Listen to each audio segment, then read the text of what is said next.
어떤 분이 카톡으로 택배를 제게 보내왔습니다. 1월 1일 날 도착하는 그런 택배인데 거기에 보니까 반품, 대리 수령 불가, 해외여행 가도 배달되니까 걱정하지 말라고 그러면서 해외여행 계획도 없었는데요. 택배비도 무료라고 이야기합니다. 근데 사은품이 좀 있었는데요. 흰머리, 눈가 주름살, 뱃살. 택배가 뭔가 봤더니 나이 1살이었습니다. 뒤에 이 말이 없으면 되게 맘 상할 뻔했습니다. 거기에 보니까 카톡 뒤에 보니까 그래도 제 허락 없이 늙지 마세요.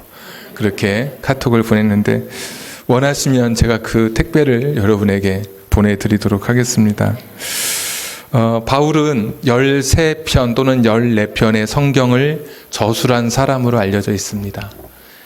신약 27권, 3927, 구약 39권, 신약 27권 중에 13권 또는 14권, 히브리서가 저자가 불분명해서 바울일 수도 있고 아닐 수도 있어서 13권 내지 또는 14권, 신약 성경의 반을 저술한 바울의 이 글이 오늘 우리가 읽고 있는 디모데 후서입니다. 그런데 13권, 14권 중에 가장 늦게 기록한 책, 제일 마지막에 기록한 책이 바로 오늘 우리가 읽고 있는 디모데 후서입니다.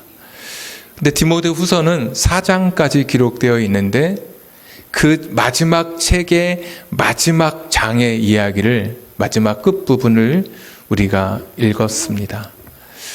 그러니까 바울은 자신의 인생의 마지막 시간에, 그래서 4장 6절 같은 데 보시면 나는 내 인생이 떠날 시각이 가까웠다. 바울이 스스로 고백하면서 오늘 이 마지막 뒷부분의 기록을 남겨놓고 있습니다. 인생의 끄트머리 시간, 자신의 삶이 얼마 남지 않은 것을 알고 내 인생의 그 마지막이라고 생각되는 그 시간에 오늘 이 본문의 글을 남겨놓습니다. 오늘 3대지 설교 오랜만에 3가지 말씀을 드리는데요. 첫째는 바울은 인생의 끄트머리 시간에 여러 사람들을 여러분 기억하고 있습니다. 그러니까 인생의 마지막 시간, 그때 여러 사람들을 떠올리고 있는데 한번 성경 보실까요? 11절 같은 데 보시면 누가만 나와 함께 있느니라 그랬습니다. 감옥에 갇혀 있는 이 디모데 후서를 쓸 때 이 상황 속에 누가는 나와 함께 있다. 내가 힘들 때 함께 있었던 그 누가의 이름을 기억하고 있습니다. 또 11절 중간에 보시면 마가를 데리고 오라. 그가 나의 일에 유익하니라. 늘 내게 도움이 됐던 사람, 늘 내게 유익을 줬던 그 사람의 이름도 기억하고 있습니다. 12절에 보시면 두기고가 등장하는데 골로새서 4장 7절에 보시면 두기고를 가리켜서 참 진실한 사람이다. 그러니까 진실했던, 자기 자신에게, 바울에게 있어서 늘 진실함으로 다가왔던 두기고를 기억하고요. 13절에 보시면 드로아에 사는 가보의 집에 둔 겉옷을 가지고 와라. 그러니까 가보라는 사람을 기억하는데 겉옷을 맡길 만큼, 내 물건을 맡길 만큼 격이 없이 지냈던 그런 사람도 이름을 기억하고 있습니다. 19절 브리스가와 아굴라 이렇게 되어 있죠. 별다른 수식어가 없지만 로마서 16장에 가보시면 이 브리스가와 아굴라 부부는 자신들의 생명을 걸고 바울을 구해준, 바울의 목숨을 구해준 그런 사람들이었습니다. 그러니까 인생의 끄트머리에 만났던 여러 사람들 중에 참 고마웠던 사람들, 생각나는 사람들의 이름을 여기에 쭉 적어 내려가고 있습니다. 모두 16명의 이름인데 그 중에 참 고마운 사람들, 내 인생길에 동행해줘서 참 너무나 행복했던 사람들, 진실함으로 다가오고 늘 내게 기쁨을 주고 내 삶에 유익을 줬던 사람들의 이름을 떠올리고 있습니다. 여러분도 올 한 해 이제 이틀 남았지만 올 한 해 여러 사람을 만났잖아요. 그 중에 참 고마운 사람들의 이름을 기억하고 그들을 축복하면서 하나님 앞에 그들을 하나님께서 복을 주시기를 기도하면서 이렇게 한 해를 마무리했으면 좋겠습니다. 은혜는 원래 돌에 새겨야 되는데 우리는 물에 새길 때가 많습니다. 정말 고마운 사람들, 나를 도와줬던 사람들 그냥 지나치지 말고 짧은 편지라도 아니면 짧은 문자 글이라도 참 고마움을 남기면 좋겠다라는 그런 생각이 들고요. 어떤 분은 저에게 이렇게 말할 수도 있습니다. 그런데 목사님, 저는 고마운 사람만 있었던 게 아니라 정말 저를 너무 힘들게 했던 사람이 있었습니다. 올 한 해 그 사람 때문에 제가 얼마나 힘들었는지 제가 다 말을 하지 못해서 그렇지 정말 힘들었습니다. 아마 이런 분도 계실 거예요. 네, 바울도 마찬가지예요. 오늘 10절 보시면 데마는 이 세상을 사랑하여 나를 버리고 데살로니가로 갔고, 그러니까 데마라는 사람은 바울을 버리고, 그러니까 바울의 이 마음이 어땠을까요? 나를 버리고 나를 배신하고 갔고, 그레스게도 갔고, 디도도 갔고, 좀 내게 있었으면 좋겠는데 나를 떠난 사람들이 있었어요. 우리도 그렇지 않습니까? 나랑 친했던 사람들의 관계가 소원해진다든지, 친동기 간에도 그렇게 잘 지내다가 별거 아닌 일에 오해가 생겨서 떠나간다든지, 떠난 사람들도 있었습니다. 그뿐만 아니라 14절 한번 보겠습니다. 구리 세공업자, 그러니까 구리로 어떤 공예를 만드는, 작품을 만드는, 구리를 다루는 알렉산더가 내게 해를 많이 입혔다 그랬습니다. 쉬운 성경에 보니까 나를 많이 괴롭혔다 이렇게 이야기해요. 그러니까 바울에게도 자기를 괴롭힌 사람이 있었어요. 자기를 너무나 힘들게 한 사람, 너무 고통스럽게 한 사람이 있었어요. 근데 바울은 어떻게 말합니까? 16절, 14절 뒷부분에 보니까 주께서 그 행한 대로 그에게 갚으시리니. 그냥 그것까지도 여러분 주님께 그냥 맡긴 거예요.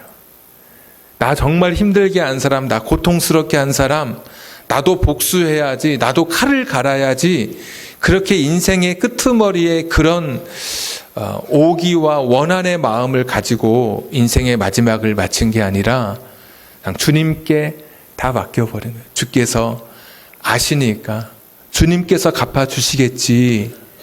그리고 그 사람을 더 이상 미워하거나 그 사람을 더 이상 원망하지 않아요.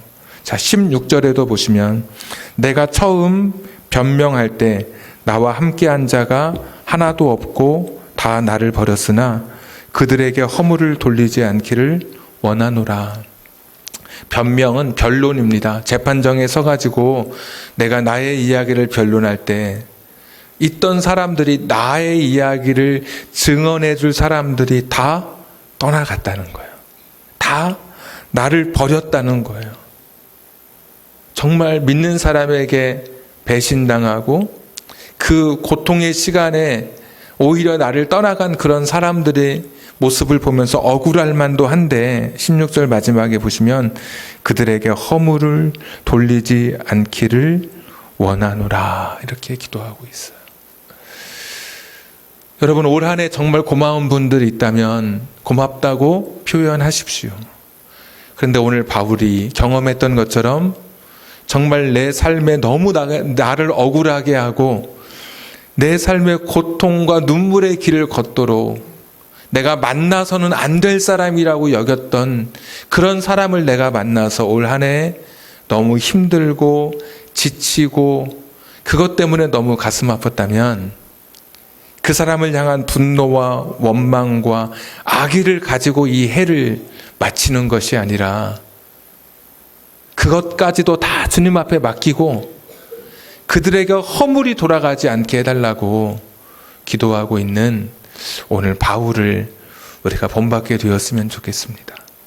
정말 고마운 사람은 축복하면서 이 한 해를 지내고, 정말 내 인생에 나를 힘들게 했던 사람은 저 사람을 내가 용서할 수 있도록 하나님 내 마음을 넓혀 주십시오. 기도하면서 이 한 해를 마무리해야 되겠습니다. 그냥 내 왼수를 갚아다오. 영화에 보면 자식에게 그런 피 맺힌 증오감을 심어주고 떠나는 부모 있습니다. 그러면 그 자식은 부모의 원수를 갚기 위해서 일평생 원수 갚다가 자신의 삶도 없이 그냥 부모의 이야기에 끌려 살다가 마침내 영화는 끝이 나게 되는 것입니다. 나의 증오, 나의 원한, 누구를 향한 미움, 이거 다 털어내고 이 마지막 주일, 2019년의 마지막을 마무리해야 되겠습니다. 오늘 바울은 자신의 인생의 끄트머리 중에서도 그 끄트머리 시간에 자기와 함께 했던 사람들을 생각하면서 차근차근 하나씩 정리해 가고 있습니다. 고마운 사람은 고마운 대로, 정말 나를 힘들게 했던 사람 그들조차도 용서하면서 하나님 앞에 맡기고 있는 이 모습이 저와 여러분의 모습이기를 바랍니다. 두 번째, 바울은 인생의 끄트머리 시간에 나를 여기까지 인도하여 주신 하나님을 생각하고 있습니다. 17절 한번 보겠습니다. 주께서 내 곁에 서서 나에게 힘을 주심은 나로 말미암아 선포된 말씀이 온전히 전파되어 모든 이방인이 듣게 하려 하심이니. 여기까지만 읽겠습니다. 내가 이방인의 사도가 되어서 하나님의 말씀을 여기까지 선포할 수 있었던 것은 내게 고마운 사람들 때문이기도 하지만, 그러나 정확하게 바울은 주께서 내 곁에 서서 힘을 주셨기 때문이라고 고백하고 있습니다. 그러니까 여기까지 걸어올 수 있었던 그 시간들을 돌아보면서 내가 여기까지 올 수 있었던 것은 내 능력이나 내 지식이나 내 지혜나 내가 가진 어떤 탁월한 능력, 이런 탤런트가 아니라 하나님께서 내게 힘을 주셔서 온 것이라고 그는 자신의 인생을 붙들고 있는 하나님을 오늘 고백하고 있습니다. 올 한 해 여러분이 여기까지 오실 수 있던 것은 전적으로 하나님의 은혜이신 것을 고백하십시오. 내가 남들보다 뛰어나서 오늘 이 자리에 있는 게 아닙니다. 내가 남들보다 상황 판단력이 더 탁월해서 우리가 이 자리에 있는 게 아닙니다. 주님께서 나를 지켜주셨고 내게 힘을 주셨기 때문에 오늘 우리가 이 자리에 있는 것입니다. 오늘 바울은 고백하기를 주께서 내 곁에 서서 그랬습니다.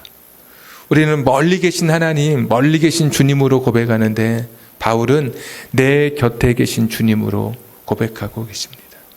여러분 힘들 때 주님이 여러분 곁에 계셨음을 잊지 마십시오. 올 한 해 눈물의 골짜기 걸을 때 내가 참을성이 많고 내가 버틸만 해서 버텼던 것이 아니라 주께서 힘을 주셨기 때문에 버티고 여기까지 그래도 걸어올 수 있었던 것을 여러분 감사함으로 고백했으면 좋겠습니다. 어떤 사람이 한 편의 시를 남겼는데 모래 위의 발자국이라고 하는 시입니다. 한 번쯤은 들어보셨을 만한 그런 이야기입니다. 한 사람이 꿈을 꾸는데 멋진 모래사장이 펼쳐집니다. 꿈에서 주님과 자기가 함께 손을 잡고 그 모래사장 위를 걷고 있습니다. 얼마나 행복했는지. 주님과 함께 대화하고 주님과 함께 그 시간들을 보냈던 그런 것들이 꿈에서 쫙 펼쳐지기 시작합니다. 근데 지나다 보니까 자신의 인생에 슬펐던 시간들이 꿈에서 비춰지기 시작해요. 사별의 슬픔, 또는 누군가로부터 친했던 사람과의 이별, 실패, 그리고 패배, 내가 세웠던 것에 성취가 다 허물어져 버리는 그런 고통의 시간들, 내가 원했던 것이 이루어지지 않고 그렇게 나를 힘들게 했던 그런 시간들, 사업이 일어나지 않은 채 그냥 그렇게 망가진 채 머물러 있다든지, 어떤 사람과의 얽혀있는 인간관계가 풀리지 않은 채 너무나 고통스러웠던 시간들, 그런 시간들이 꿈에서 보니까 주마등처럼 막 흘러가기 시작하는 거예요. 그런데 그때 그 함께 걸었던 사람이 주님에게 묻는 거예요. 그런데 주님, 내가 정말 힘들었을 때, 내가 정말 고통스럽고 내가 정말 눈물 났을 때 그때 주님은 어디 계셨습니까? 이렇게 묻는 거예요. 봤더니 두 사람의 발자국이 있었는데 정말 힘들고 어렵고 눈물 날 때는 한 사람의 발자국만 나 있는 거예요. 주님, 내가 이렇게 외롭고 고통스러울 때 왜 홀로 내 인생의 길을 나로 하여금 홀로 외롭게 걷게 하셨습니까? 라고 주님에게 투정을 부리기 시작해요. 근데 주님께서 이렇게 말씀하십니다. 사랑하는 딸아, 그 발자국을 다시 한번 잘 보아라. 그 발자국은 너의 발자국이 아니라 나의 발자국이란다. 네가 힘들고 고통스러웠던 그 순간에, 네가 포기하고 싶었던 그 순간에, 네가 딱 내려놓고 싶었던 그 순간에, 끝이라고 말했던 그 순간에 내가 너를 안고 인생의 길을 걸어갔던 것이다. 이 사람이 이제 꿈에서 깨게 되는 그런 시입니다. 정말 포기하고 싶었을 때 내가 버틸 수 있었던 것은 주님께서 함께 하셨기 때문에, 내가 다 그만두고 싶을 때 나로 하여금 인생의 길을 걷도록, 나로 하여금 계속해서 다시 한번 살아갈 용기를 주셨던 바로 그 원천은 하나님이었음을 오늘 바울은 고백하고 있습니다. 바울에게도 위기가 많았습니다. 너무 힘들었습니다. 너무 많이 맞았고 너무 많이 굶었고 너무 많이 헐벗어서 입을 옷도 마땅치 않았습니다.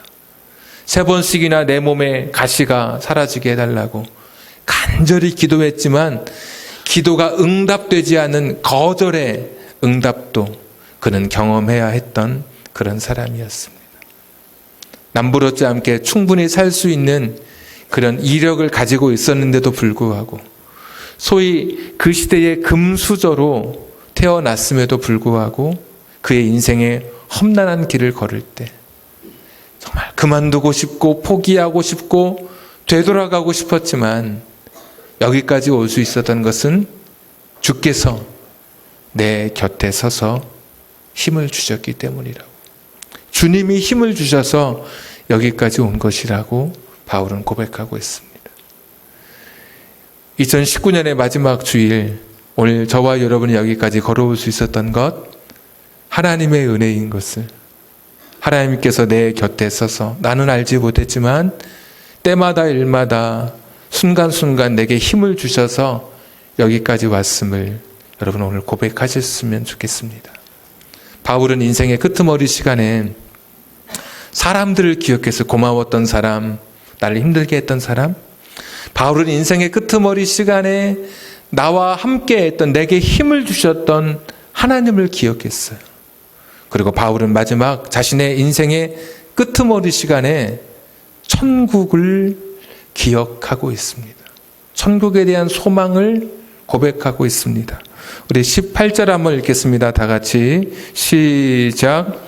주께서 나를 모든 악한 일에서 건져내시고 그에게 영광이 세세 무궁토록 있을지어다. 아멘. 그의 천국에 들어가도록 나를 구원하시니, 마침내 나를 그의 천국에 들어가도록 구원하실 것이다 라고 고백합니다. TV에 보시면 생로병사 이런 프로그램이 있죠. 태어나고 늙고 병들고 마지막에 죽는 겁니다.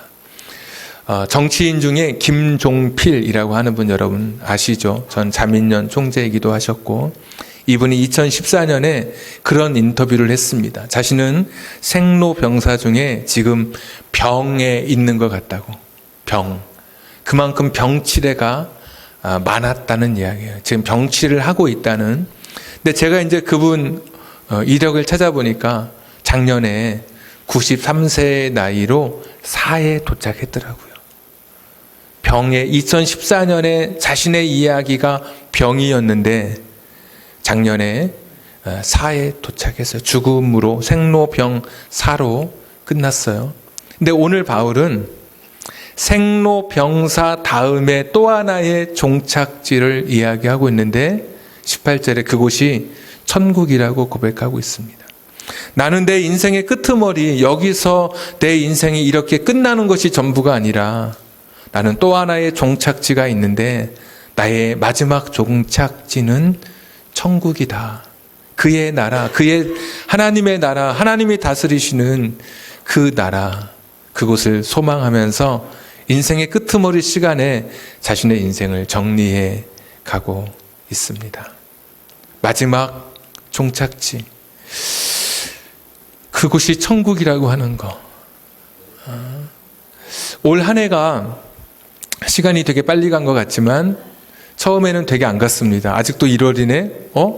아직도 2월이네. 그런데 어느새 12월이 됐습니다.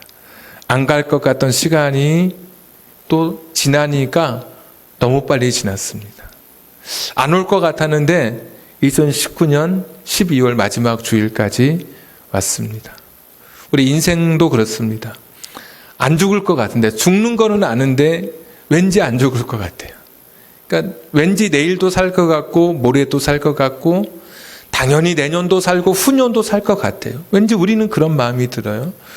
그러니까 죽는 건 아는데 머릿속으로는, 그런데 감정적으로는 내일도 뜨거운 심장의 피가 내 온몸을 덮일 것 같고 계속해서 펌프질을 할 것 같고 계속해서 이 온기가 내 몸속에 남아있을 것 같은 생각을 늘 하고 있어요. 근데 갑자기 이렇게 시간이 흘러서 2019년의 마지막 주일에 다다르기까지 우리 인생도 마지막 순간을 맞이하게 될 겁니다. 나는 부정하고 싶지만 언젠가 막연한 미래라고 생각했지만 그냥 어느 순간에 현실이 되어 있을 것입니다. 거기에서 인생이 끝나는 것으로 오늘 바울은 자신의 인생의 끄트머리에 삶을 결산하는 것이 아니라 나는 또 하나의 종착지가 있는데 그곳이 천국이다 라고 고백하고 있습니다. 어떤 분 명함에 그런 글이 있다고 합니다. 명함 뒷면에 이런 글인데요. 혹 당신이 나를 잊는다고 해도 아무런 일이 없을 것입니다. 명함이니까 뭐 그럴만하죠. 그러나 당신이 예수님을 잊는다면 당신은 이 세상 전부를 잃어버린 것입니다. 이런 명함을 갖고 다닌다고 합니다. 인생의 끄트머리 시간에 천국에 대한 소망, 확신을 여러분 2019년 마지막 주일에 갖고 있으십니까? 이 확신이 있다면 땅에서 죽든 바다에서 죽든 하늘에서 내 몸이 산산 이렇게 분해되어 그렇게 죽든지 전혀 상관없습니다. 하나님이 예비하신 그 천국에서 하나님과 영생을 누리게 될 것입니다. 바울은 자기 사역의 삶의 끄트머리 중에 그 끄트머리 시간에 오늘 세 가지를 기억했죠. 나와 함께 했던 사람들을 떠올리는 거예요. 고마웠던 사람들, 심지어 나를 너무 힘들게 했던 사람들을 떠올리면서 결산하는 거예요. 고마운 사람에게는 고맙다고 말하고 나를 힘들게 했던 사람들에게는 내가 그를 용서하게 해달라고 하나님께 그것까지 맡기면서 오늘 보내는 거예요. 여러분 이틀 남았는데 그렇게 사셔야 됩니다. 수첩에 적어보세요. 고마운 사람 1 누구? 나를 힘들게 한 사람 누구? 내가 용서해야 될 사람, 내가 또는 용서를 빌어야 할 사람 누구? 올해가 가기 전에 이틀 남은 이 시간에 결산할 수 있었으면 좋겠습니다. 그리고 하나님에 대한 신앙을 다시 여러분 고백하십시오. 나를 여기까지 인도해 주신 분이 하나님이십니다. 힘들 때 내 곁에 서서 힘을 주신 분이 하나님이십니다. 고백하십시오. 마지막 세 번째 바울처럼 생로병사가 인생의 종착지가 아니라 또 하나의 종착지 천국을 바라보면서 그 소망으로 남은 생에 살아가실 수 있기를 바랍니다. 우리 마지막 22절 한번 보시면 옆 사람에게 우리 이 인사로 서로 축복하겠습니다.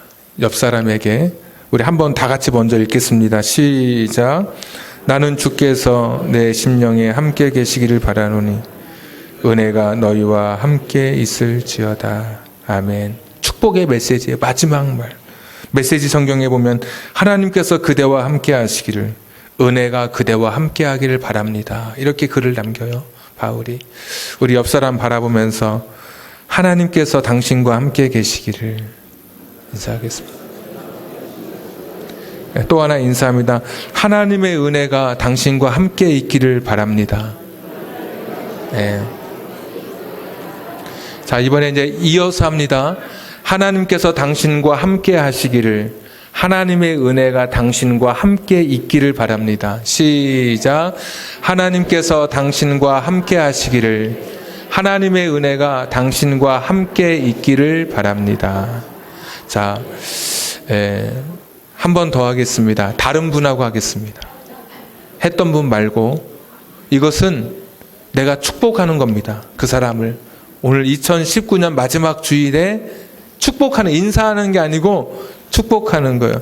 하나님께서 당신과 함께 계시기를. 인사하겠습니다. 시작.